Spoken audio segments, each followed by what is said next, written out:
بسم الله الرحمن الرحيم واتل عليهم نبأ ابني آدم بالحق إذ قربا قربانا فتقبل من أحدهما ولم يتقبل من الآخر قال لأقتلنك قال إنما يتقبل الله من المتقين لئن بسطت إلي يدك لتقتلني ما أنا بباسط يدي إليك لأقتلك إني أخاف الله رب العالمين إني أريد أن تبوء بإثمي وإثمك فتكون من أصحاب النار وذلك جزاء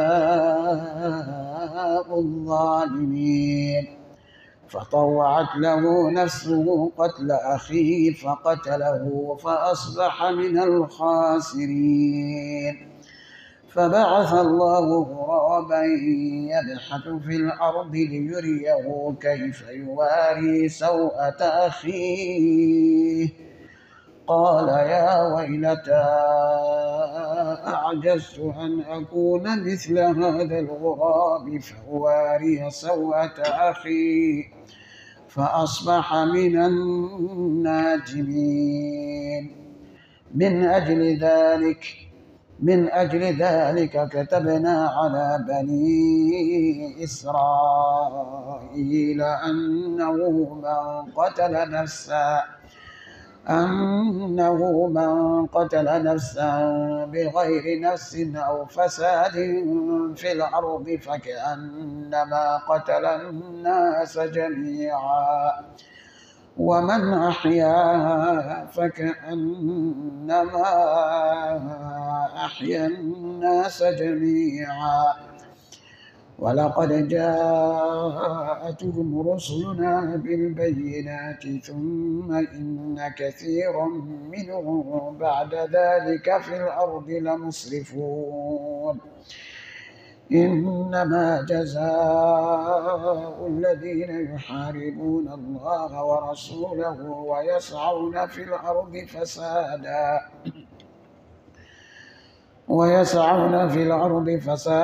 أن يقتلوا أو يصلبوا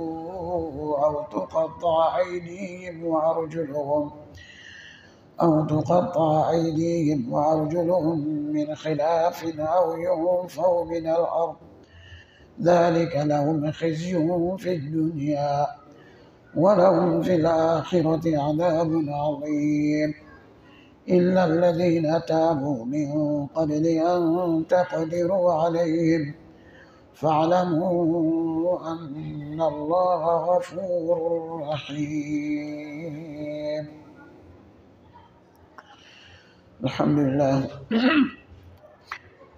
لله رب العالمين والصلاة والسلام على خاتم الأنبياء وإمام المرسلين نبينا محمد وعلى آله وأصحابه الطيبين الطاهرين والذين اتبعوهم بإحسان إلى يوم الدين أما بعد فاللهم إنا عبيدك بنو إمائك نواصينا بيدك ماض فينا حكمك عدل فينا قضاؤك نسألك اللهم بكل اسم هو لك سميت به نفسك أو أنزلته في كتابك أو علمته أحدا من خلقك أو استأثرت به في علم الغيب عندك أن تجعل القرآن العظيم ربيع قلوبنا ونور صدورنا وذهاب همومنا وغمومنا وقضاء حاجاتنا وبلوغ مآربنا اللهم ذكرنا منه ما نسينا وعلمنا منه ما جهلنا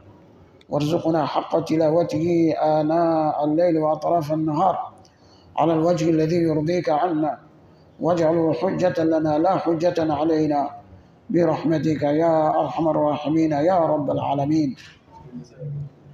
Alhamdulillah, kalau nous pardonne, qu'Allah exauce nos vœux qu'Allah nous guide sans cesser le droit chemin, face à laquelle le Coran soit notre compagnon dans la vie d'ici-bas, et le Coran soit également notre voisin dans la tombe, que le Coran soit notre intercesseur le jour de la résurrection. Qu'Allah nous insère, nous tous, parmi les adeptes du Coran les plus rapprochés à Allah subhanahu wa ta'ala. Nous continuons avec la permission d'Allah, le Tout-Puissant, notre séance de tafsir. Nous sommes encore à la sourate Al-Ma'idah, la table servie, ayah 27, n'est-ce pas? Où Allah subhanahu wa ta'ala, il nous raconte l'histoire des deux fils d'Adam. L'histoire des deux fils d'Adam, l'histoire des deux de nos grands frères, qui sont les fils, les enfants d'Adam, ses premiers enfants, ses enfants aînés. Nous sommes ses enfants les plus petits. Et donc Allah nous raconte l'histoire des deux fils directs de notre grand-père Adam, alayhi salam. Allah récite, il nous raconte des récits, l'histoire dans le Coran, pour qu'on en tire les leçons, pour méditer. Allah a rencontré beaucoup d'histoires dans le Coran, l'histoire de l'humanité. C'est pourquoi Ali ibn Abi Talib, radiallahu ta'ala anhu, il rencontre, dit que le livre d'Allah, qui est le Coran, il y a dans le livre d'Allah, dans le Coran, l'histoire de ceux qui nous ont précédés. Et il y a également dans le Coran l'information de ceux qui viendront après nous. Et il se trouve dans le Coran ce qui se passe entre nous, le jugement d'entre nous et ce qui se passe aujourd'hui. Donc le Coran parle du passé, du présent et du futur. Allahu Akbar. Donc, Allah a commencé ici. Allah dit Watlu alayhim naba abnay adama bil haq. Il dit soit rencontre pour les gens, Watlu alayhim, rencontre-les naba abnay adama, l'histoire des deux fils d'Adam. Mais tu rencontreras cette histoire avec la vérité. C'est une histoire de vérité. Ça s'est passé réellement comme ce que Allah va nous citer. Watlu alayhim, Allah donne ordre à son messager Mohammed sallallahu alayhi wa sallam de réciter, de raconter l'histoire des deux fils directs d'Adam. Watlu alayhim naba abnay adama bil haq. Mais rencontre-leur cette histoire avec vérité, en toute vérité. Rencontre-leur cette histoire en toute vérité. Toutes les histoires dans le Coran sont récitées, sont rencontrées en toute vérité. Allah dit Inna hana lahuwa al-qasas al-haq. Il dit celle-ci est l'histoire en toute vérité, l'histoire de la vérité. Toute l'histoire du Coran est réelle. Non. Et donc cette histoire fut les premières histoires du Coran. Car ça concerne les premiers enfants d'Adam alayhi salam. Allah du prophète alayhi salam rencontre leur en toute vérité l'histoire des deux fils d'Adam. إذ قربا قربانا. Alors lorsque les deux, chacun d'entre eux fait des sacrifices. Chacun d'entre eux a fait un sacrifice. Il a offert un sacrifice. إذ قربا قربانا. Lorsque tous les deux ont fait sacrifice. Tous les deux ont donné des sacrifices. Irqarraba qurbanan. Fatuqubbila min ahadihima. Sacrifice de l'un d'entre eux est accepté par Allah. Sacrifice de l'un des deux fut accepté par Allah. Fatuqubbila min ahadihima. Et le sacrifice de l'autre ne fut pas accepté par Allah. Qala, celui dont son sacrifice n'est pas accepté, il dit la aqtulannak. Il dit Allah a refusé moi mon sacrifice et il a accepté pour toi la aqtulannaka. Sûrement je vais te tuer. L'autre là aussi a dit, il a répondu pour lui, innama qala innama yataqabbalu Allahu minal muttaqin. L'autre là aussi a répondu, dit, ça ne dépend pas de moi. C'est Allah qui a accepté mon œuvre, mon sacrifice. Mais que tu saches qu'Allah n'accepte que l'œuvre, sacrifice de ceux qui sont pieux, ceux qui le craignent. Donc toi aussi à ton tour, tu peux craindre Allah pour que Allah accepte ton sacrifice. Ça ne veut pas me tuer.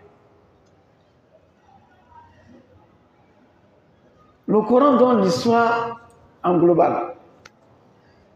On dit pourquoi il a tué, pourquoi Allah n'a pas accepté aussi lui son sacrifice, et pourquoi ils ont fait des sacrifices. C'est une longue histoire.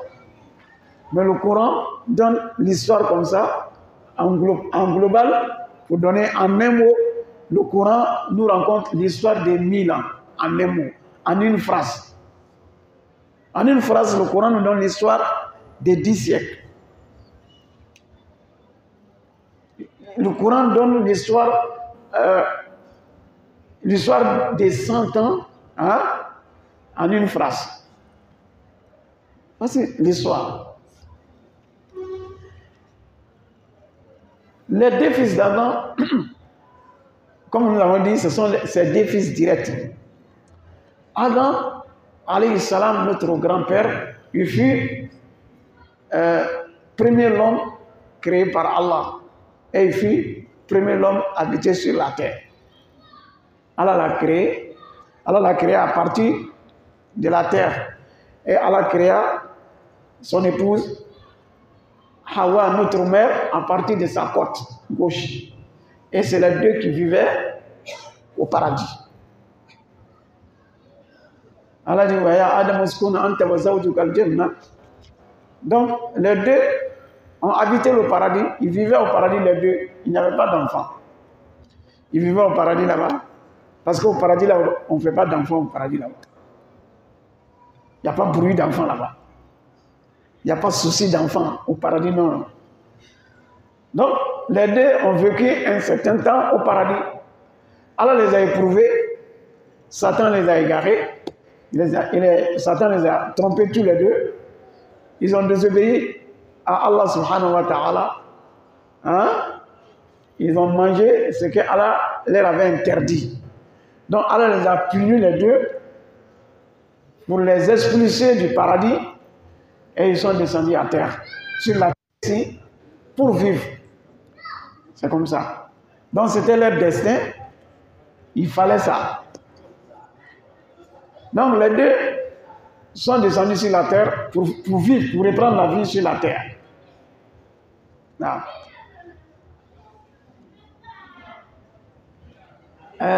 Adam et Hawa, notre mère, les deux, ils ont fait des enfants. Ils ont commencé à faire des enfants qui doivent habiter la terre. Et chaque grossesse que notre grand-mère Hawa portait, elle portait des grossettes des jumeaux.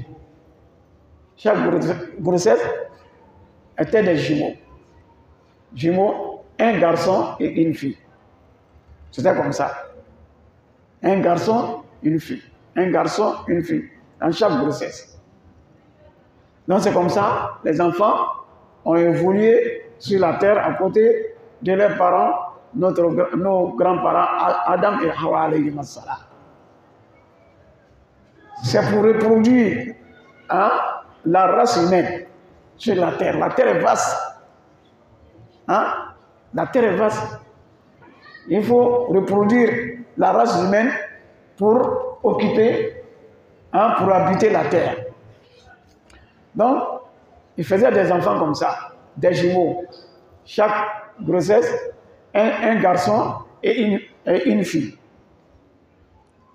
En conséquence, les enfants grandissent. Ils arrivent à l'âge du mariage. Quel était l'ordre des mariages en ce moment?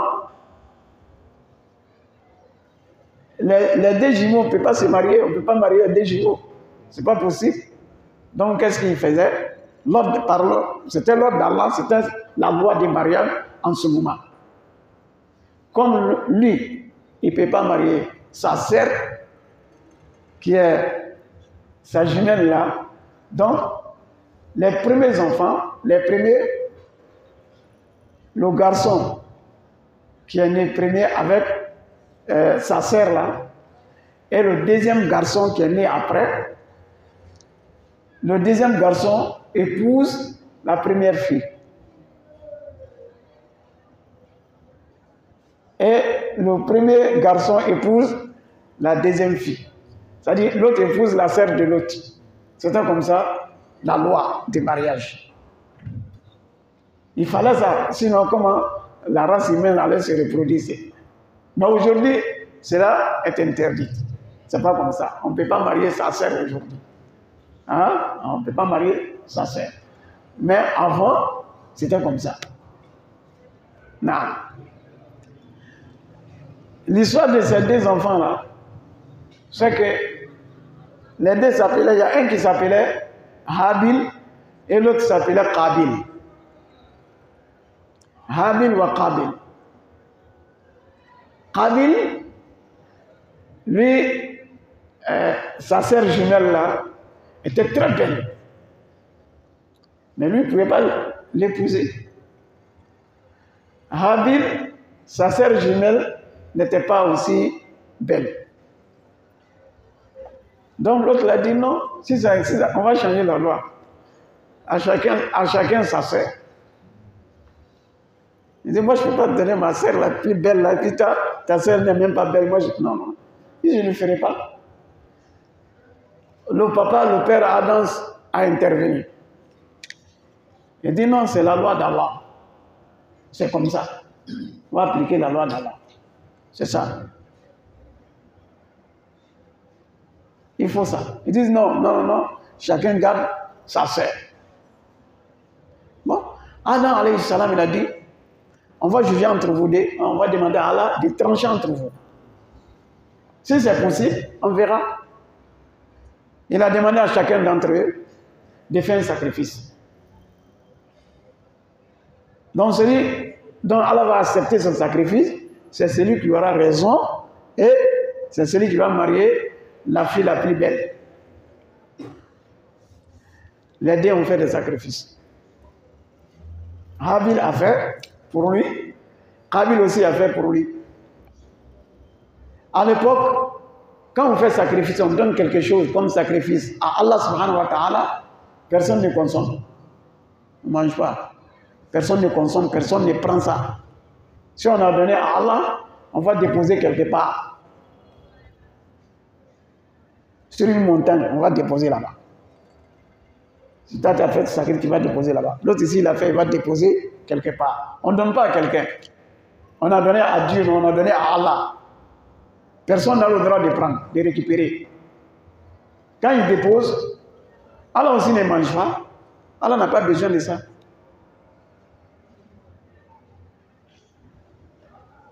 Quand il dépose, si Allah accepte le sacrifice, il y a un feu qui quitte au ciel, vous venez emporter ça, vous brûlez le sacrifice. Feu descend pour brûler devant tout le monde.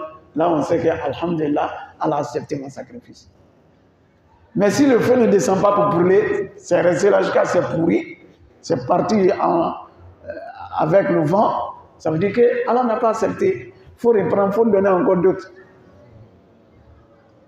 Les deux ont fait des sacrifices. Habil, lui, il était un berger, lui, il avait des moutons. Habil, lui, il était un cultivateur, lui, il cultive la terre, il a fait un sacrifice de céréales. L'autre a fait un sacrifice des moutons.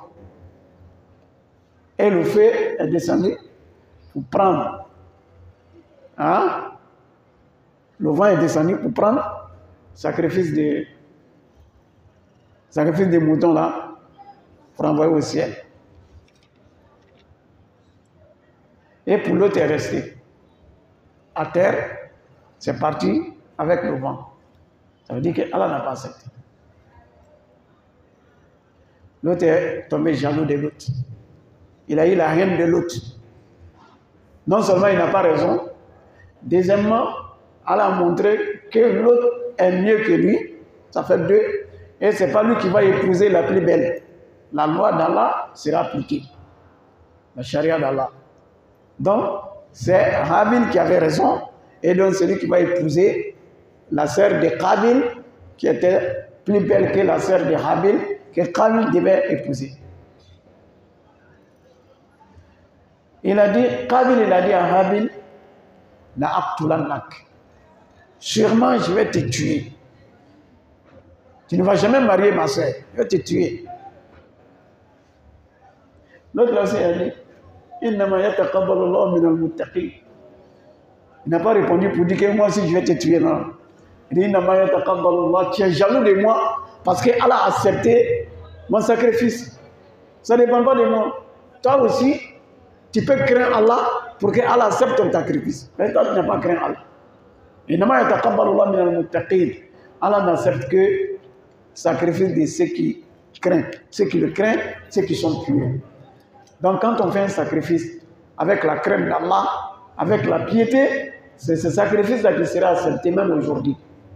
Tout acte d'adoration, quand on fait, ça ne sera jamais accepté sans ne craindre pas Allah subhanahu wa ta'ala. Il dit, innama yataqabbalu Allahu minal muttaqin. Seulement Allah accepte le sacrifice de ceux qui sont pieux, ceux qui craignent Allah subhanahu wa ta'ala. Et donc, il a tué, il a assassiné. قال لأقتلنك قال إنما يتقبل الله من المتقين. Non. Donc Allah a accepté le mouton de Habil et vent est venu du ciel pour emporter ça pour envoyer au ciel.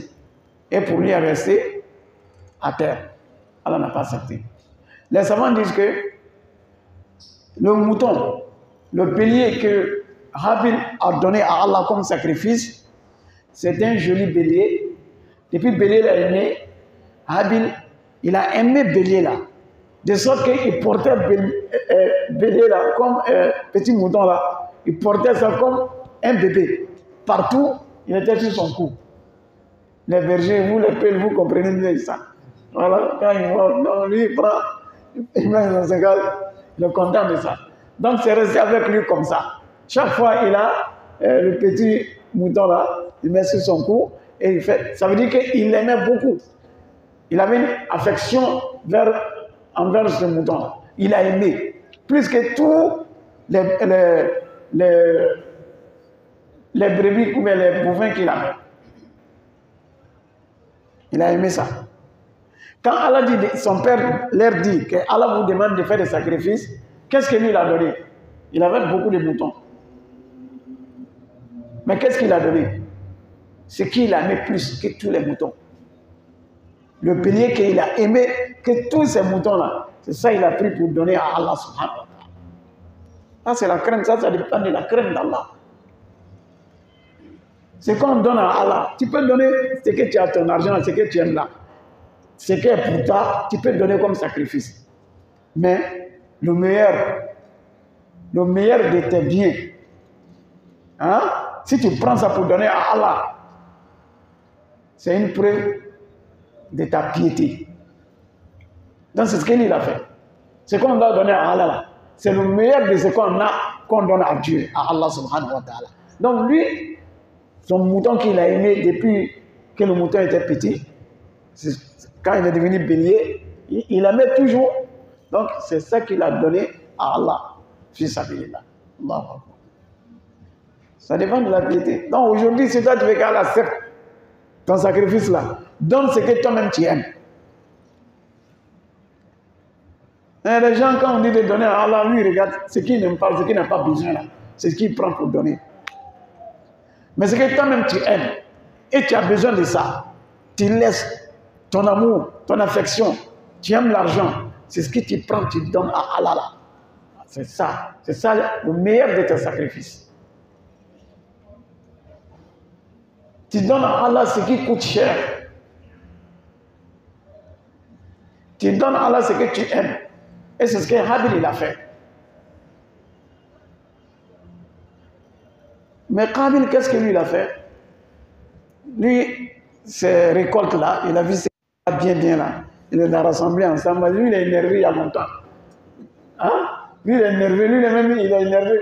Lui, il a un problème avec Dieu. Pourquoi? Lui, sa femme, qu'il a mariée, n'était pas belle. Et puis, donc lui, il avait un problème. Donc, si on doit donner à Allah, lui, n'importe quoi, il a pris comme ça. Ce qui n'était pas bien, il les a rassemblés. On les fait sacrifice. Il n'a pas donné ce qu'il aimait. Allah l'a refusé. Allah dit dans le Coran, Wala tayammamul khabitha minhu tunfiqun, wa lastum bi'akhidhi illa an tughmidu fi. Ce qu'on veut donner à Allah là, n'allez pas choisir, n'allez pas trier ce qui est mauvais pour donner à Dieu, pour faire ça saraqa, pour faire ça fils sabilillah, pour faire ça sacrifice. Non. Il faut plutôt trier ce qui est meilleur pour donner. Même si tu ne fais pas ça, en tout cas, il ne faut pas aller chercher. Tu cherches le juste milieu. Hein? Le juste milieu. Tu restes au milieu. Mais si tu dois donner à Allah, tu dois donner ce qui est meilleur même. Allah dit, voilà, tayammamul khabith. N'allez pas trier ce qui est mauvais de vos biens, ce qui n'est pas bien, ce qui est gâté. Vous les mettez ensemble, ce que vous n'avez même pas besoin. C'est ce que vous, en ce moment, vous prenez ça, vous faites un sacrifice. Ce n'est pas bon sacrifice. On donne à Allah ce qu'on aime. Tout en sachant que Allah même n'a même pas besoin de ça. Mais ça prouve ta foi. As-sadaqatu burhan. Sacrifice là, c'est preuve de la foi. Donc quand on donne ce qui est bon, ça veut dire qu'on a la foi. Mais si on donne ce qu'on veut se débarrasser même. Parce qu'il y en a beaucoup ici, on ne sait pas, c'est devenu nyama-nyama, donc tu prends ça, tu dis, ah bon, venez prendre, fais fils là. Pendant que c'était bon là, tu n'as pas donné à quelqu'un. Quand ça commence à se gâter, tu appelles à venir prendre fils là. Ah, ça c'est pas bon sacrifice. Hein? Ce qu'on veut donner comme sacrifice, on donne ce qu'on aime. Ce qu'on aime, on a besoin de ça. Allah dit, wa yut'imuna at-ta'ama ala hubbihi miskinan wa yatiman wa asira. Ceux qui donnent à manger, ils donnent la nourriture aux démunis, aux pauvres, aux orphelins, aux prisonniers. Allah hubbi, ce qu'ils aiment même. Il est en train de manger, il aime la nourriture là. Et il prend la nourriture là, il donne à quelqu'un d'autre. Malgré qu'il aime, il a faim, il est en train de manger. Il voit quelqu'un qui a plus faim que lui, il laisse, avec l'amour de la nourriture, il prend ça et donne à quelqu'un d'autre. Toi, tu as besoin d'argent, tu as besoin de ça, mais tu vois ton frère, il a plus besoin. Toi, tu donnes à ton frère. C'est ça. C'est comme ça que le compagnon du prophète se comportait.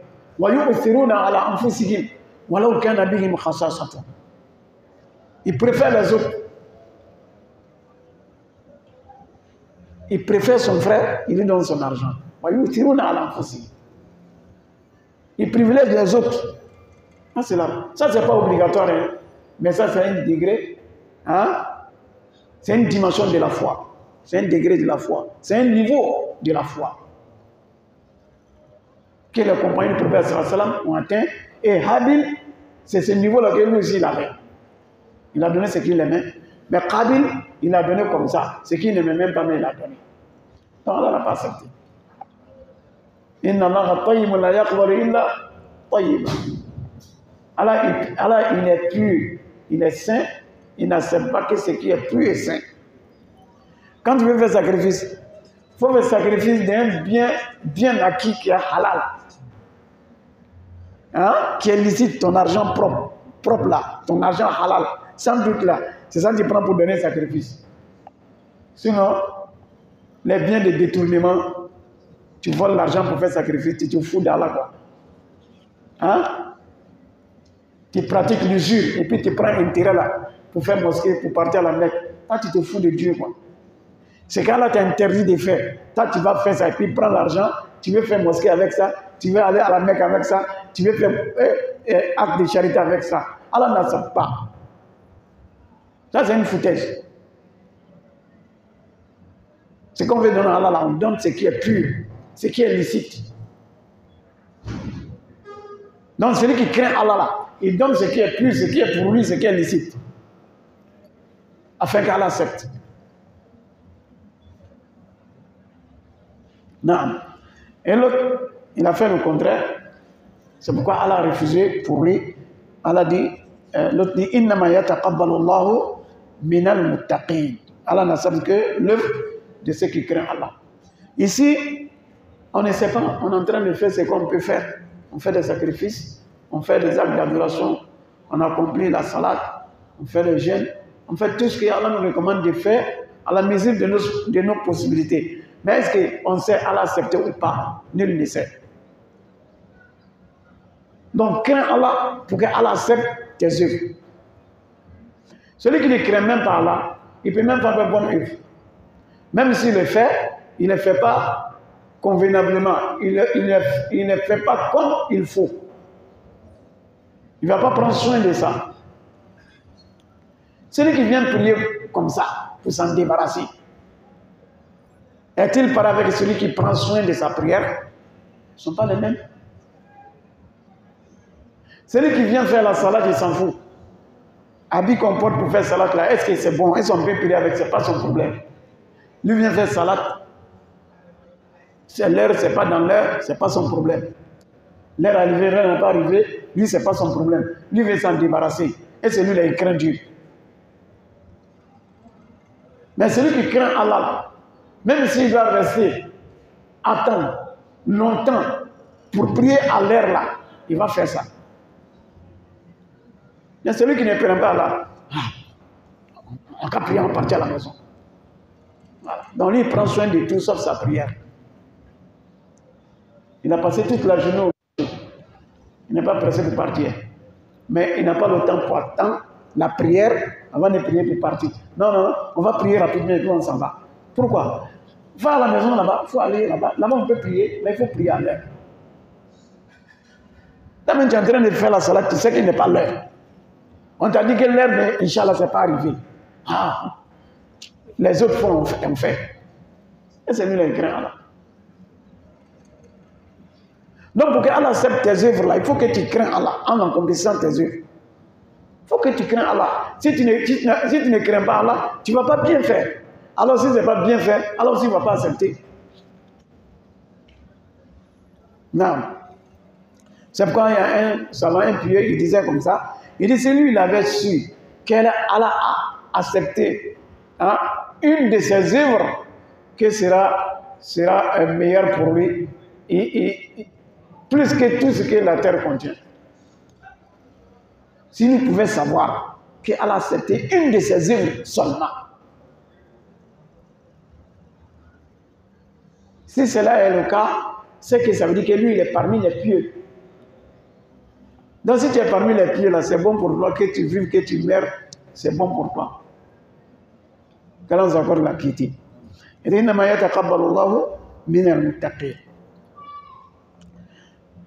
il lui dit, la imbasatta ilayya litaqtulani. Il dit, si tu tends ta main vers moi, la imbasatta ilayya yadaka. Si tu tends ta main vers moi, litaqtulani, pour me tuer, ma ana bibasati yadiya ilayka liaqtula. c'est pas moi qui est celui-là qui va tendre sa main vers toi pour te tuer. Si tu veux me tuer là, moi je ne veux même pas me défendre. Ça, c'est un degré aussi de la foi. Quelqu'un vient te tuer, tu laisses pour toi Dieu. Tu ne te défends même pas. Quelqu'un te menace de te tuer. Tu ne menaces pas. Tu laisses pour toi Dieu. Tu dis, si tu veux me tuer là, moi je ne vais pas te tuer. C'est ce qu'il lui a dit. Si tu tends ta main vers moi pour me tuer, c'est pas moi qui est celui-là qui va tendre sa main vers toi pour te tuer. D'abord, tu es mon frère. Si toi tu tends ta main vers moi pour me faire du mal, c'est pas moi qui va tendre ma main vers toi pour te faire du mal ou te tuer. Tout cela, ils ne savaient même pas, les deux ne savaient, personne ne savait qu'est-ce que c'est la mort. Il n'y a pas quelqu'un qui a été mort avant ça. Il ne savait pas qu'est-ce que c'est la mort. Ben, c'est le commencement de la vie sur la terre. Quelqu'un n'a jamais été mort avant. On n'a jamais tué quelqu'un avant. Il ne savait pas qu'est-ce que c'est la mort, là, il ne savait pas. Il a dit, la Abdullah. Et les savants disent, ceux qui racontent les histoires, ils disent que lorsqu'il a voulu le tuer, il ne savait pas comment le tuer, mais il ne savait pas comment on fait pour qu'un homme meure. Il ne savait pas. Il prend son coup, il tourne, il fait ça, il ne savait pas comment il faut faire. Il est tombé sur lui. Il ne savait pas qu'est-ce qu'il faut faire pour qu'il puisse le tuer. Satan est venu lui dire, si tu veux le tuer là, il faut serrer son cou. Il faut serrer son cou, il va mourir. Faut serrer.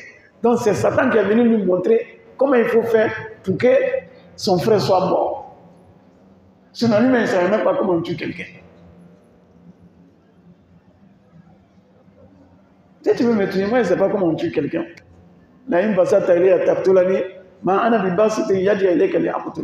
Si toi tu veux me tuer là, moi je ne sais pas comment on tue les gens. Je ne vais même pas le faire. Non.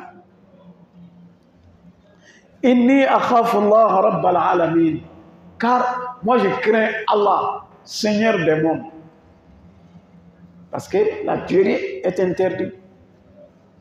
Celui qui craint Allah, celui qui a peur d'Allah, ne fait pas du mal à son prochain.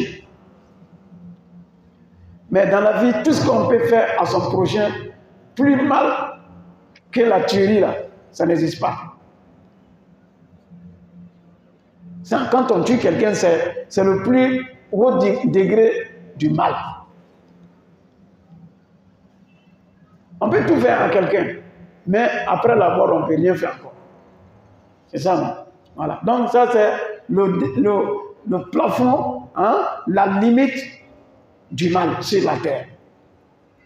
On peut taper quelqu'un, on peut blesser quelqu'un, on peut insulter quelqu'un, on peut mettre quelqu'un en prison. Hein? Voilà. Tout cela. On peut attacher quelqu'un. Mais si on tue quelqu'un après, on peut faire quoi? Inni akhafullah. Il dit, moi j'ai peur d'Allah. Je crains Allah. J'ai peur des châtiments d'Allah. Inni akhafullah rabbal alamin, Seigneur du monde. Inni uridu an tabu'a bi ismi wa ismik. Non. Donc lui là, il a été tué. Il dit, inni uridu an tabu'a bi ismi wa ismik.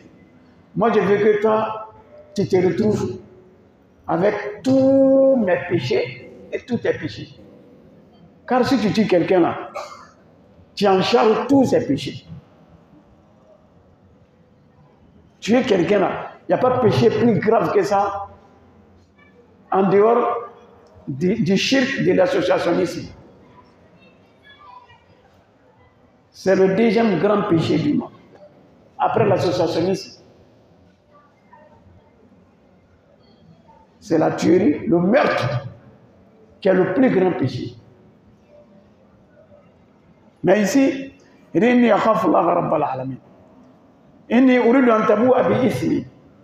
Il dit, moi je veux que toi, tu Uridu an taboua, tu te retrouves, bi ismi, avec tous mes péchés, wa ismika, ainsi que toi aussi tes péchés.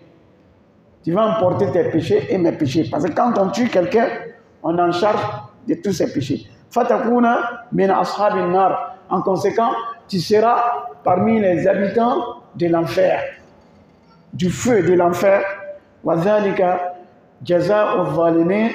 Et voici la rétribution des injustes. C'est de l'injustice. Assassiner quelqu'un, tuer quelqu'un. Hein? Le meurtre là, c'est le plus grand injustice après le shirk. Aller tuer quelqu'un, c'est un grand péché. Donc celui qui tue quelqu'un là, sans cause valable, hein? Assassiner des gens, cette personne-là, il s'en charge de tous les péchés de sa victime.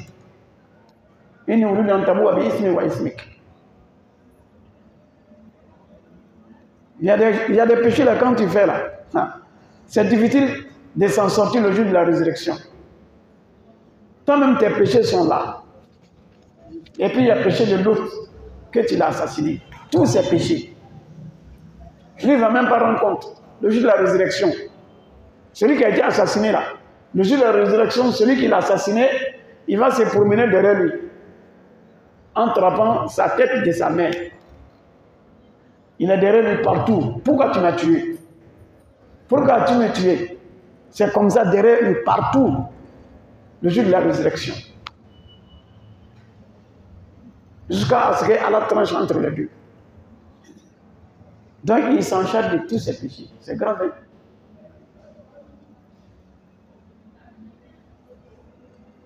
Donc la tuerie, c'est un grand péché, quelle que soit la façon de tuer les gens. Tu as tué les gens par sorcellerie. Toi-même, tu es mécréant d'abord, mais toi-même, tu es mouchrik. Hein? Le sorcier, là, c'est un mouchrik. Lui, là, il a commis des graves fautes. L'associationnisme, hein? Et la tuerie. Lui, là, on ne parle même pas même. Lui, il ne peut pas s'en sortir. Tu allais tuer les gens pour prendre leur bien là. Est-ce que toi-même tu crois en Allah? Celui qui croit en Allah, il peut aller tuer quelqu'un. C'est pas possible. Quelqu'un qui croit en Allah, il va aller tuer quelqu'un d'autre. Est-ce qu'il croit en Allah? Mais c'est possible. Satan peut le pousser. Il va le faire. Mais c'est grave pour lui. Surtout, si celui qui a été assassiné était un croyant, là c'est encore grave. Même s'il n'est pas croyant, c'est grave. S'il est croyant, c'est encore grave. Allah dit, il dit, quiconque tue, assassine un croyant sciemment, il fait exprès pour aller tuer un croyant. Allah dit, sa rétribution là, sa peine là, c'est de l'enfer. C'est ça. On s'élève qu'on va tuer les gens parce qu'on est en politique. On va tuer les gens parce qu'on a reçu l'ordre. On va tuer les gens pour dire que vous êtes djihadistes, vous êtes terroristes, vous allez exploser. Avec tous ceux-là vont se retrouver dans l'enfer. En islam, la tuerie, là, c'est un grand péché. Tuer les innocents. Un croyant ne le fait pas. Comment toi tu te dis croyant musulman et puis toi tu vas t'exploser au marché en sachant que dans les marchés il y a plus de musulmans que non musulmans. Toi tu es comment? Comment un musulman peut aller exploser une bombe dans une mosquée? Ça c'est quel djihad? Ah tiens! Djihad qui tue les musulmans là, ça c'est pas le djihad de l'islam. Ouais. Peut-être que c'est le djihad d'une autre religion. Mais djihad qui tue les musulmans n'est pas djihad islamique. Ça n'existe pas. Donc on ne peut pas tuer, assassiner un musulman, un croyant, et puis s'en sortir le jour de la résurrection. Ce n'est pas possible. Alors,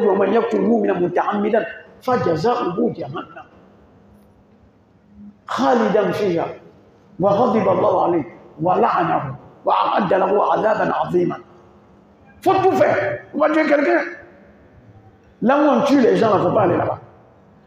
Là où on pousse les gens à la tuerie, il ne faut pas organisation où on peut aller tuer là. Il ne faut pas adhérer à cette organisation. Si on ne peut pas faire politique sans tuer les gens là, il ne faut pas rentrer dans la politique.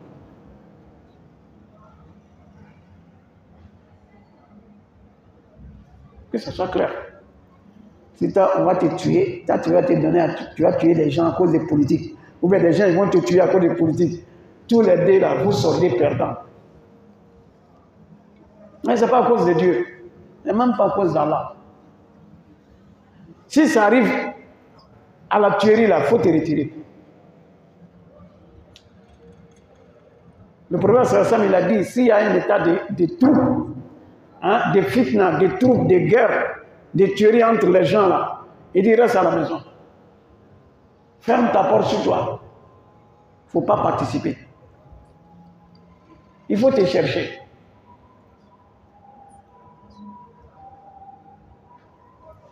Parce que tu ne peux pas assassiner quelqu'un et puis s'en sortir le jour de la résurrection. Moi, je ne sais pas comment ça va se passer. Celui qui allait tuer les gens directement, il est concerné. Celui qui ordonne, il est concerné. Celui qui planifie, il est concerné. Celui qui incite les gens, il est concerné. Donc s'il y a un cas de trouble, le frère Sassam dit, c'est à cause de fitna. Il va y avoir des troubles, des tueries par hasard, dans le désordre. Les gens vont se tuer comme ça dans le désordre. Il dit, un temps viendra dans le monde où l'assassin ne sait même pas pourquoi il a tué, la victime ne sait même pas pourquoi on l'a tué. C'est comme ça, ça va arriver. Mais je pense que c'est déjà arrivé, c'est comme nos jours d'aujourd'hui là même. Les gens vont aller tuer les gens, on lui demande pourquoi tu l'as tué, il ne peut même pas dire quelque chose. Arriver jusqu'à quelqu'un même se donne à aller tuer lui-même sa propre femme, découpée. On est dans quel monde? Et puis on lui demande, il ne sait même pas. Il ne sait pas pourquoi il a fait. C'est les charlatans, les féticheurs, les marabouts là. Il faut aller les demander d'abord. Sinon quelqu'un ne peut pas aller faire ça comme ça. Quelqu'un normal. Non, on lui a dit quelque chose. Mais si tu fais ça, tu vas avoir l'argent. Donc on est prêt à tout à cause d'argent aujourd'hui. Non, si on demande à quelqu'un d'aller tuer son frère, il va le faire. À cause d'argent. Tuer sa femme, il va faire à cause d'argent. En tout cas, sacrifice où on doit tuer les gens là. Allah n'a jamais dit ça à quelqu'un. Il n'y a pas de sacrifice de l'homme. Hein? Ça n'existe pas. Non, il y a sacrifice des moutons. Le sacrifice des moutons, si Allah a accepté, alhamdulillah. Le sacrifice de l'homme, c'est grave. Qu'Allah nous en préserve. Non. Et donc, si tu tues quelqu'un, tu en charges tous ses péchés. Là, tu ne peux pas s'en sortir. Il dit, inni uridu an tabua bi ismi wa ismika fatakuna min ashabin nar. Wa dhalika jazaa'u zalimin. Voilà, l'enfer là, le fait de l'enfer, hein, c'est la peine, la rétribution de tous les injustes. En commençant par les associateurs, les mouchriks. Inna shirka la dhulmun adhim. L'injustice dans le Coran, l'injustice dans le Coran concerne d'abord la mécréance et l'associationnisme. Adorer une autre divinité à part Allah. Ça, c'est la plus grande injustice. Parce que l'adoration est le droit exclusif d'Allah subhanahu wa ta'ala. Tu donnes ça à quelqu'un d'autre, tu as commis l'injustice. Et c'est la plus grande injustice. Deuxièmement, c'est la mécréance. Allah dit wal kafiruna hum zalimun. Allah dit les mécréants, ce sont eux les injustes. Allah est miséricordieux. Il a dit les mécréants sont les injustes. S'il avait dit les injustes sont les mécréants, nous tous on allait nous retrouver dedans. Parce qu'il n'y a pas quelqu'un qui est juste envers lui-même. Hein? On se fait du tort nous-mêmes avec des péchés. C'est de l'injustice. Donc, deuxièmement, la mécréance. Allah dit wa kafiruna hum zalimun. Troisièmement, l'innovation dans la religion. C'est de l'injustice. Ceux qui innovent dans la religion, là, qui pratiquent les bid'a, là, hein, là, ils sont dans le nombre, au nombre des injustes. La preuve est dans le Coran, Allah dit وَيَوْمَ يَعَضُّ الظَّالِمُ عَلَى يَدَيْهِ يَقُولُ يَا لَيْتَنِي اتَّخَذْتُ مَعَ الرَّسُولِ سَبِيلًا. Il dit le jour de la résurrection, le jour où l'injuste mord ses doigts, ses 10 doigts, par regret. Il dit, hélas, et si j'avais pris le messager d'Allah comme voie, si j'avais emprunté la voie du prophète Mohammed sallallahu alayhi wa sallam, ceux qui empruntent la voie du prophète Mohammed sallallahu alayhi wa sallam ne pratiquent pas l'innovation. Donc ceux qui pratiquent l'innovation, ils vont les regretter. Allah il a dit, ils sont parmi les injustes. L'injustice, les assassins. Les assassins sont des injustes. Ici, Allah il a dit, وَذَلِكَ جَزَاءُ الظَّالِمِينَ. Parce que ça parle de l'assassin qui a assassiné son frère. Quand tu vas aller tuer quelqu'un, la prière qu'il devait faire là, toi tu peux faire à sa place. Hein? Tu peux faire à sa place. Les actes d'adoration qu'il allait faire, s'il n'était pas mort là, toi tu peux faire ça à sa place. Comme tu ne peux pas, les péchés qu'il avait là, on prend ça, on te donne, c'est tout. Et puis lui n'a point de péché. Donc il y a des péchés quand on commet, il y a des injustices là quand on commet là. Hein? La réparation, c'est de s'en charger des péchés de la victime. La victime, lui prend, toi tes bonnes œuvres. Lui va prendre ses péchés, et puis lui aussi il va voir les bonnes œuvres qu'il avait, ce qu'elle avait accepté là. La victime prend ça. Ça c'est pour dédommager les victimes, c'est comme ça. Quand on tue quelqu'un là, il doit être dédommagé. Donc c'est l'assassin qui paye.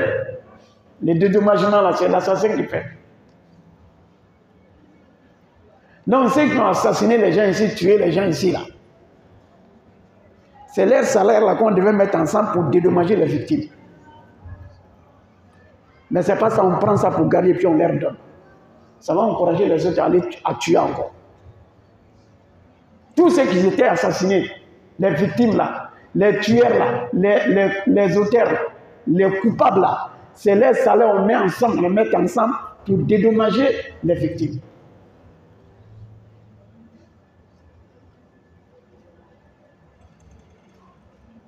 Mais malheureusement, on met ensemble, on leur donne.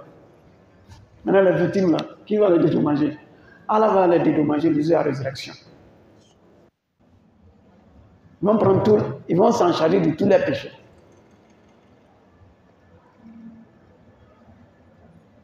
Donc, en ce moment, ils se font du tort eux-mêmes. Les autres péchés là, tout péché, toute interdiction d'Allah, si on va aux interdictions d'Allah, on s'est fait du mal, donc on s'est fait du tort à lui-même. Hein? Ça, ce sont les autres péchés. Non. Il dit, donc son frère, par sa piété, il n'a pas voulu répondre le mal de son frère. Il dit, moi je crains Allah. Et ensuite, il a commencé à exhorter son frère. Voici ce qui peut t'arriver si tu me tues. Tout cela pour que son frère réfléchisse, pour que son frère abandonne sa mauvaise décision. Parce que lui, il est pieux. Sinon, il pouvait aussi chercher à le tuer aussi. Si quelqu'un te menace de te tuer, à toi aussi à ton tour, qu'est-ce que tu fais?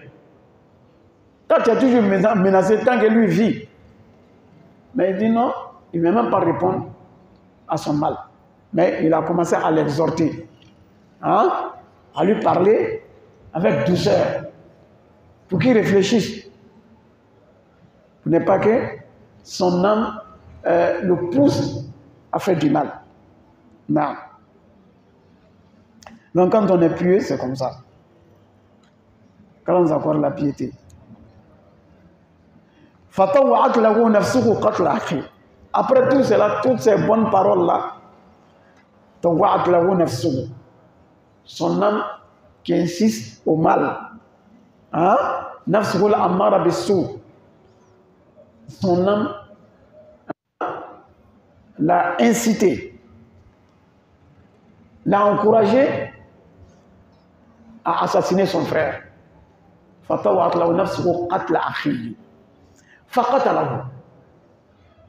Donc son âme l'a incité, hein, d'assassiner son propre frère. Il a tué. Lorsqu'il a tué, il est devenu au nombre des perdants. Il est devenu perdant. Il a perdu toutes ses bonnes œuvres. Parce que son frère, on va reverser toutes ses bonnes œuvres à son frère. Et lui, il va s'en charger de tous les péchés de son frère. Qui perd? C'est lui. Alors que l'autre, son frère, là, il a assassiné, lui, il n'a pas répondu. Il a assassiné, comme lui, il craignait Allah subhanahu wa ta'ala, Allah a accepté, lui, son sacrifice. Les savants disent que son sacrifice qu'il a donné, sacrifice des moutons, qu'il a donné à Allah, le vent est venu emporter, hein, ce mouton-là pour l'emmener au ciel. Mouton est allé jusqu'au paradis. Mouton est arrivé au paradis avant lui-même. Parce que c'est après ça on l'a assassiné, non? Quand lui il est mort, il allait au paradis. Mouton est arrivé au paradis avant lui. Donc Mouton n'est pas mort. Mouton, Allah a accepté Mouton là. Allah a gardé Mouton là. Au ciel là-bas. Mouton est resté au ciel là-bas. Mouton est devenu bélier au ciel là-bas. Un bélier bien joli. Et on dit, les historiens nous disent que c'est le même mouton qu'Allah a fait descendre pour donner à Abraham alayhi salam, hein, comme rançon de son fils Ismaël qui devait immoler pour la cause d'Allah subhanahu wa ta'ala. Vous voyez? Donc si elle accepte ton acte là, elle garde ça chez lui. Elle nourrit ça. Si Allah t'a accepté, c'est déjà fini. Depuis au temps d'Adam, il y a combien d'années entre Adam et Ibrahim? Il y a plus de 1000 ans. Environ 2000 ans. Parce qu'entre Adam et Noé, il y avait 10 siècles. Ça fait 1000 ans. Alors qu'Abraham, il est le petit-fils, arrière-petit-fils de nous. Il y a des centaines d'années entre nous et Abraham. Et il y a 1000 ans entre nous et Adam. Donc Allah a gardé ce bélier là au ciel, là-bas dans le paradis. Pendant ce temps-là, et c'est le bélier là qui est venu, quand Ibrahim l'a immolé, pour sauver, hein, son fils Ismaël, qui est grand-père de notre prophète Mohammed sallallahu alayhi wa sallam. Vous voyez les mérites de ça. Donc lui, il a tous ces mérites-là. Hein? Le fils, celui dont il a sorti son sacrifice-là, Habil, il a même les mérites du prophète Mohammed sallallahu alayhi wa sallam. Vous voyez, c'est son bélier-là qui a sauvé le prophète Mohammed sallallahu alayhi wa sallam. Si on avait immolé son grand-père Ismaël, il n'allait pas naître. Donc lui, il a tous ces mérites-là, jusqu'à aujourd'hui. Même ce qu'on fait là, il a ses mérites. La ilaha illallah. Qu'Allah nous accepte. Lui, il a fait asmaha min al-khasirin. Lui, il est devenu parmi les perdants. Il est perdant. Il a plus de péchés. C'est l'homme qui a plus de péchés du monde, c'est lui-là. Parce que c'est lui qui a initié premièrement le meurtre. C'est lui qui a commencé. C'est lui qui a initié ça sur la terre. Il y a un hadith du prophète il dit tous ceux qui vont assassiner des gens sur la terre jusqu'au jour de la résurrection. Le fils d'Adam, Qabil, qui a assassiné son frère, a sa part de péché dans toutes ces tueries, dans tous ces assassinats jusqu'au jour de la résurrection. Car c'est lui qui a initié l'assassinat. Avant lui, il n'y avait pas l'assassinat, il n'y avait pas de tuerie. Quelqu'un n'était même pas mort même avant. On ne connaissait même pas qu'est-ce que c'est la mort. Donc c'est lui qui a initié ça. Man sanna sunnatan sayyi'atan fa alayhi wizruha wa wizru man amila biha ila yawm al-qiyamah. Celui qui initie une mauvaise voie, une mauvaise pratique, hein, il va s'en charger de ses péchés et des péchés de tous ceux qui vont se donner à cette mauvaise pratique-là jusqu'au jour de la rétribution. Il est devenu au nombre des perdants. Il n'y a pas de perdants que lui. Tous ceux qui seront assassinés, depuis lors jusqu'à la fin du temps, il y a combien de gens qui sont injustement assassinés? Combien de personnes? Combien de personnes? Lui seul, il a sa part des péchés, des responsabilités, de toutes ces tueries dans la vie, dans le monde. Il n'y a plus perdant que celui-là. Tandis que l'autre, il a le mérite de tous ceux qui vont faire sacrifice jusqu'au jour de la résurrection. Tous ceux qui vont faire sacrifice de ce qu'ils aimaient plus. C'est lui, il a fait ça. Son bien, ce qu'il il a plus aimé de ces biens-là, c'est ce qu'il a donné à Allah. Donc toi, aujourd'hui, si tu fais sacrifice, tu donnes ce que tu aimes là. Hein? Lui, il a sa part de récompense.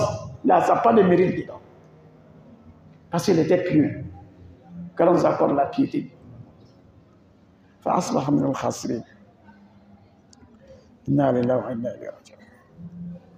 Donc, comme c'est lui, il a initié l'assassinat, celui qui a essayé, celui qui a expérimenté la mort là, hein? Voilà, il a tué son frère. Lorsqu'il a tué son frère, il a regretté. Il savait comment le tuer, mais il n'a pas su comment lui donner encore la vie. Alors qu'il ne savait même pas comment il faut tuer quelqu'un. C'est Satan qui lui a dit, c'est comme ça qu'on fait pour tuer quelqu'un. Si tu serres son coup là, il sera mort. C'est ce qu'il a fait. Maintenant, il a tué là. Il a regretté. Il ne sait pas comment il faut lui donner encore la vie. Il ne sait pas, il va faire quoi avec son frère. Il ne savait même pas. Il ne savait pas que si quelqu'un meurt là, on doit l'enterrer. Il ne savait pas. Qui va lui montrer ça maintenant? Satan, lui, il est parti. Il a longtemps, lui, il a fui. C'est comme ça, lui, il est. Il dit, l'insan kfur, falamma kafara qala inni bari'un mink. Inni akhafu Allah rabbal alamin. Les éléments de tafsir disent, les historiens disent que lorsqu'il a tué son frère là, il a porté, il a regretté, il a porté, il a chargé sur son épaule. Hein? 100 ans, il ne sait pas qu'est-ce qu'il faut faire avec son frère. Ça, c'est le début du châtiment. 100 ans. Il a son frère sur son épaule. Il regrette. Il ne sait pas comment il peut faire. Il avait peur. S'il dépose son frère, les oiseaux vont venir manger son frère. Donc il a gardé, il a porté son frère sur son épaule 100 ans. Il ne sait pas qu'est-ce qu'il faut faire. Si quelqu'un meurt là, qu'est-ce qu'il faut faire? Il tournait. Il ne sait pas qu'est-ce qu'il faut faire avec son frère. Il a regretté. Allah dit, que Allah envoya un corbeau. L'oiseau noir corbeau là. Ghurab. Allah a envoyé un corbeau. Yabhath fil ard, qui creuse la terre. Qui creuse, Yabhath fil ard, qui creuse la terre. Liyuriyahu kayfa yuwari sawata akhi. Pour lui montrer comment est-ce qu'il faut cacher le corps de son frère. Allah a envoyé cet oiseau-là pour venir lui montrer, l'oiseau est venu creuser la terre, pour venir lui montrer comment est-ce qu'il faut cacher le corps de son frère. Mais Allah il a dit sawata akhi, la partie intime de son frère. Ça aussi, ça a d'autres indications. Mais ici, ça veut dire que le corps de son frère. Allah a envoyé deux corbeaux. Ils se sont battus. Et l'autre a tué l'autre devant lui. Quand l'autre a tué l'autre, deux corbeaux se sont battus. L'autre a tué l'autre. Lui, il les regardait. Donc, l'assassin, là, le corbeau assassin, là, lui qui a tué son frère, lui ici, qu'est-ce qu'il a fait? Il allait creuser la terre. Et il a mis l'autre corbeau dedans, il a fermé. Donc, c'est le corbeau là qui nous ont montré comment il faut enterrer quelqu'un.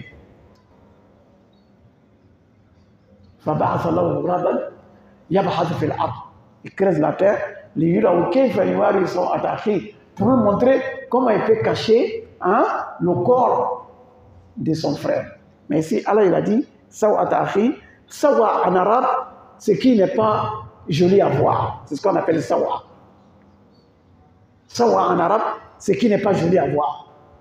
Ce qui n'est pas bien à voir, ce n'est pas joli à voir.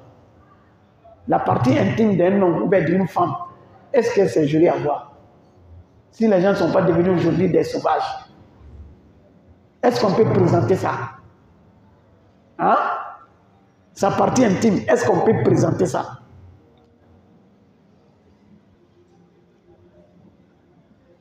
C'est la partie où on cherche à cacher à tout moment. Même si quelqu'un passe son pantalon tombe là,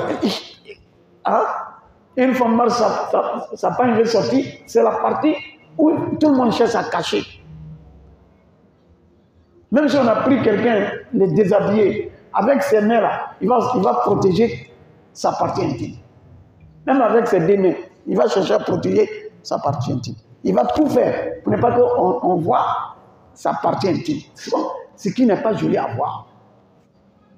C'est ça. Ça m'a sauvé à ta. Lorsque Allah a éprouvé notre père Adam et Hawa dans le paradis, lorsqu'ils sont descendus à terre là, tous les habits les ont refusés. Les habits qu'ils portaient au paradis, les habits même ont refusé les deux là.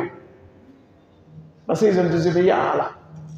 Et ils ne peuvent pas couvrir quelqu'un qui commet des péchés. Les habits même. C'est les habits même qui ont refusé les deux. Les deux ne savent pas ce qu'il faut faire.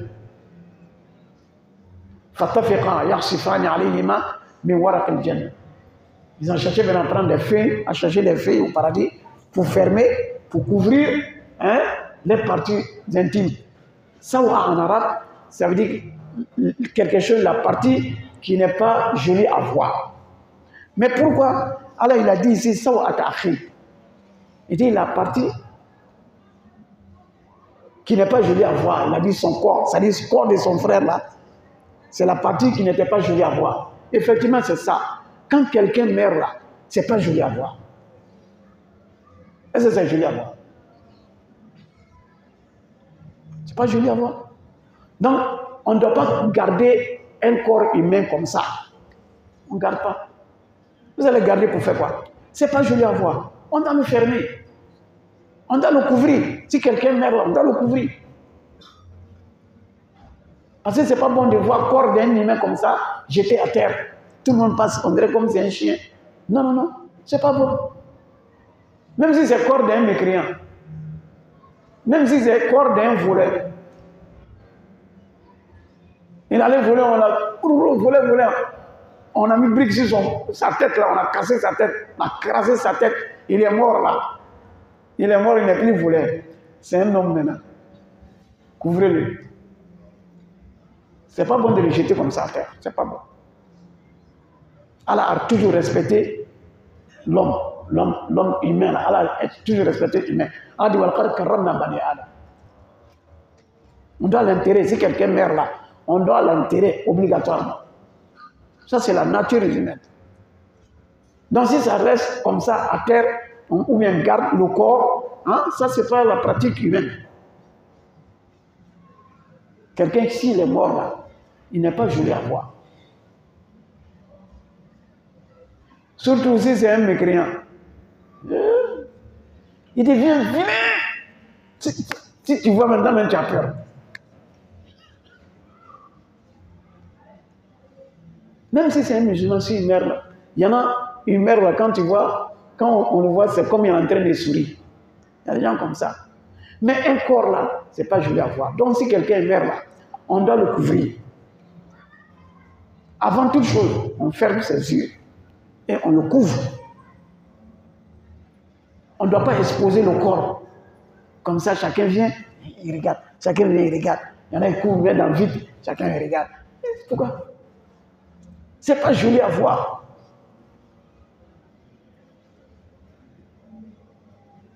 On ne sait pas dans quelles conditions il est mort. Il y a des corps là, on ne peut pas les montrer. Les corps d'accident, tout cela. On ne peut pas les montrer. Donc, c'est mieux, si quelqu'un meurt là, c'est mieux de le couvrir. C'est pourquoi là, il a dit, du voile, il y a son attaché. Premièrement. On fait les obsèques, on fait tous les préparatifs. Rapidement, il faut qu'on l'enterre. On ne doit pas garder le corps. En islam, là, on ne doit pas garder le corps. Si quelqu'un meurt aujourd'hui, là, plus tard, le lendemain, on a qu'à l'enterrer. C'est ça l'islam. Garder le corps, là, c'est un péché. On est en train de faire du mal au corps. Il faut rapidement l'enterrer. Si c'est un corps heureux, rapidement, on l'amène au paradis. Mais si c'est un corps malheureux, mais pourquoi garder quelque chose de malheur vers vous? Vous allez tout malheur là-bas tomber sur vous aussi. Il faut s'en débarrasser rapidement. On ne doit pas garder le corps. En islam, il est interdit de garder le corps, sauf s'il y a des cas. Il y a des cas où il faut garder pour faire des investigations, pour faire l'autopsie, pour savoir pourquoi il est mort, qu'est-ce qu'il a tué. Là, d'accord. À part ça, là, il n'y a aucun droit pour garder un corps. Ici, en Afrique même, on ne sait pas que les corps, là aussi, ils ont des droits. Si quelqu'un décède, là, il a encore des droits. Mais on ne pense même pas aux droits des corps. Hein. On pense à nos propres intérêts. Quelqu'un décède là, son intérêt là, c'est de l'enterrer. Mais on garde le corps. Son fils n'est pas venu. Son grand frère là-bas n'est pas venu.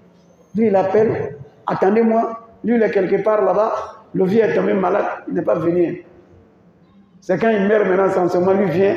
On n'a qu'à attendre qu'il l'enterrer. Toi, tu es venu faire quoi? Il n'est plus là. Si tu voulais le voir là, on a dit qu'il est malade là. Pourquoi tu n'es pas venu? S'il meurt là, on ne va pas t'entendre. Hein. On va aller l'enterrer. Si tu veux là, si tu viens enfant l'enlever, puis tu vas regarder, après tu vas remettre. C'est pas bon pour le corps, le garder.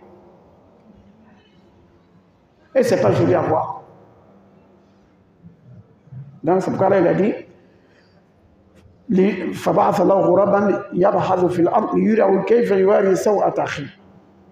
il a creusé la terre pour mettre le corps, pour enterrer le corps de son frère. Oui, on doit enterrer quelqu'un. C'est pas bon de l'exposer comme ça, lui laisser comme ça. Parce que s'il laisse comme ça, qu'il pourrisse là, ça devient encore plus vilain. On doit le mettre, c'est la terre qui est adéquate à l'homme s'il meurt. Rien à part la terre. C'est la terre qui peut le protéger. On enterre. Là-bas, il y en a il y a des corps là qui ne se décomposent pas. Il y a des corps comme ça. Ça et là, ça ne se décompose pas. Mais les autres corps se décomposent. Si un corps est décomposé, si tu vois, ce n'est pas joli à voir. Si vous gardez quelque part là-bas, qui s'est décomposé, comment vous allez faire? Il faut toujours l'enterrer. Quand on enterre aussi, il faut que la tombe là, il faut que ça soit de la terre. Il ne faut pas bâtir la tombe. Non, ce n'est pas bon pour le corps. Il n'est pas protégé. Le corps n'est pas couvert. Il n'est pas caché. Tant que la tombe là est bâtie. Quand on met ciment, on met carreau, on met ciment, on met dans la tombe là, on construit, on met dedans, caveau, on met dedans là. Le corps là n'est pas protégé. Si ça se décompose là, ça va rester là-bas. Tu peux regarder quelqu'un est décomposé, il est devenu un squelette là-bas, comme ça, tu vas le trouver dedans comme ça. C'est pas joli à voir. Mais si vous construisez, si on bâtit la tombe là, tout état là, ça peut se casser. Si on casse là, on voit ce qu'il y a dedans. Mais si c'est le corps en contact direct avec la terre là, ça se décompose et ça va avec la terre. Ça va avec la terre puis c'est fini. Et les gens ont commencé à construire. Ça en islam même c'est interdit. Et puis c'est pas bon pour le corps. Je dis ça, on a vécu une expérience comme ça. Nous sommes allés une fois au cimetière, on a enterré quelqu'un.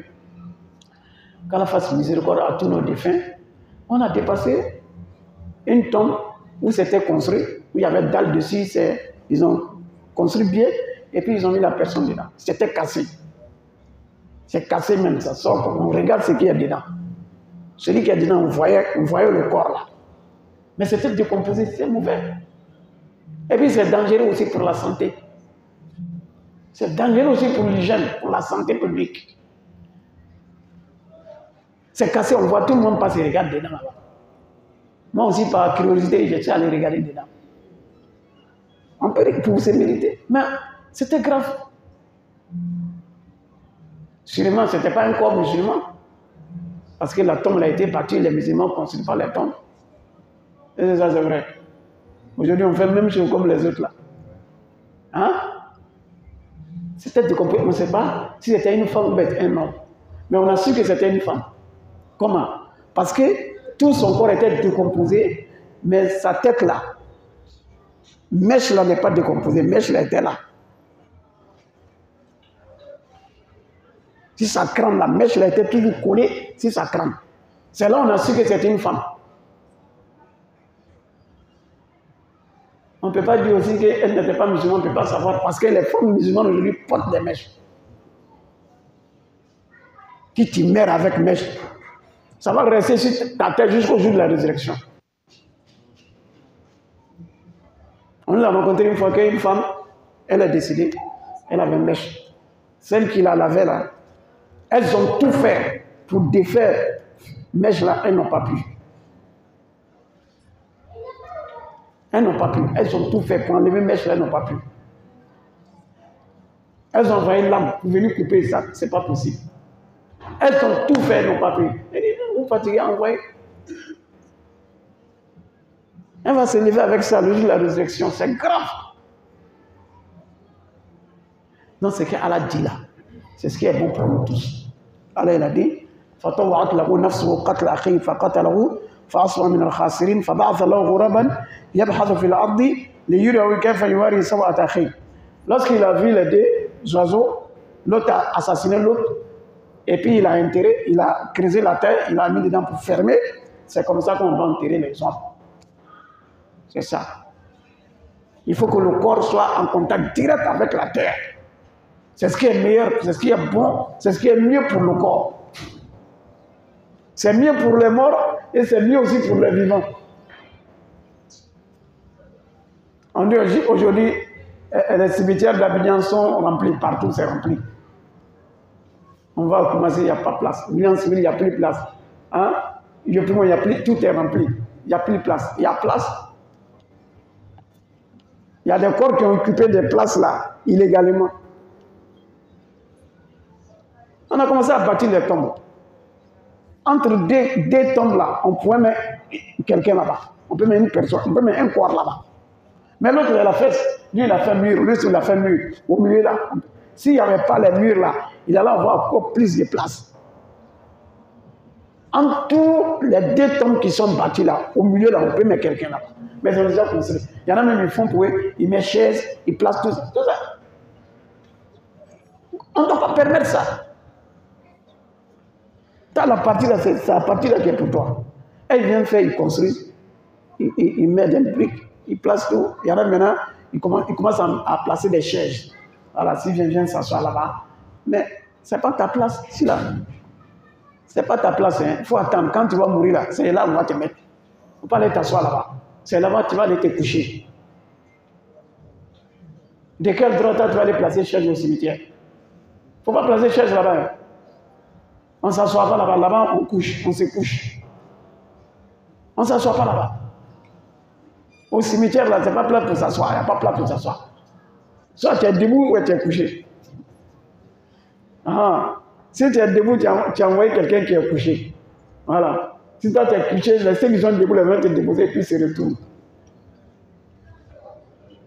Donc il y a trop d'erreurs dans la pratique des funérailles, en tout cas aujourd'hui en Afrique, chez les musulmans.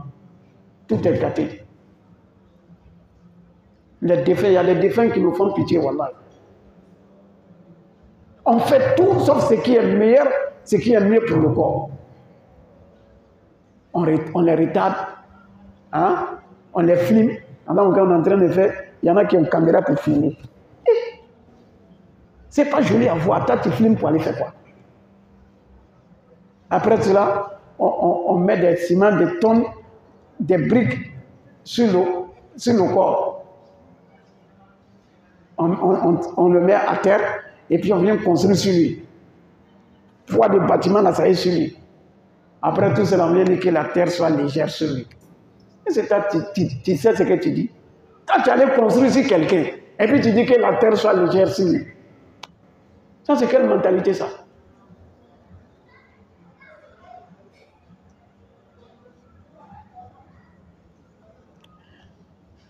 Qu'Allah donne la bonne compréhension. Il dit, Yahweh Lata. Oh, mais malheur, malheur pour moi. Yahweh Lata. Quelqu'un qui crie son malheur. Il dit, Yahweh Lata. Oh, malheur pour moi. Il a regretté. Moi, je n'ai pas pu être comme ce corbeau. Pour que je puisse cacher le corps de mon frère. Allah dit, il est devenu de nombre des regrettants.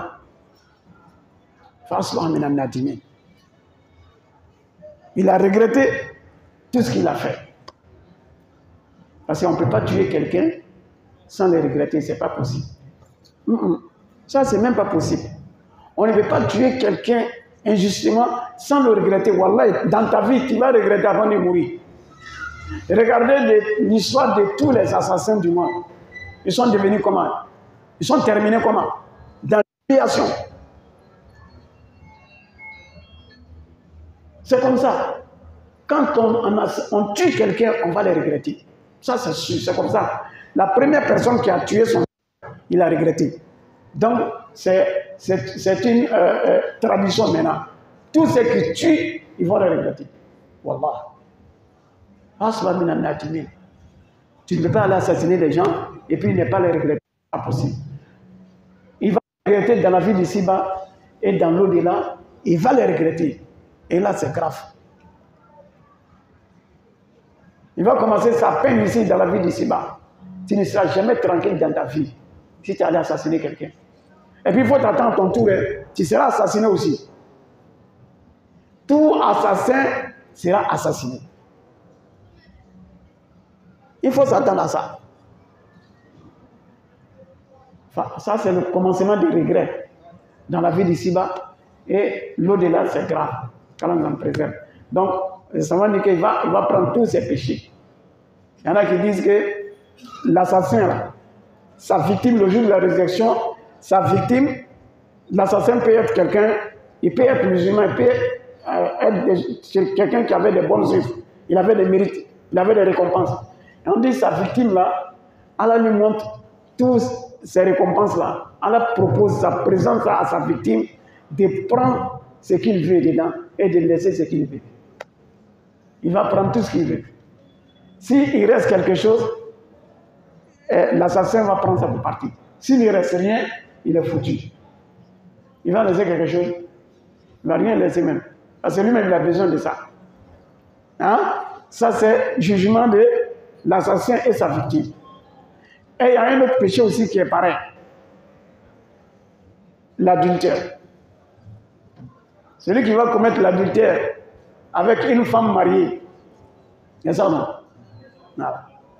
Son mari, là, le jour de la résurrection, là, celui qui commet l'adultère, là, ce faux titre, là, hein?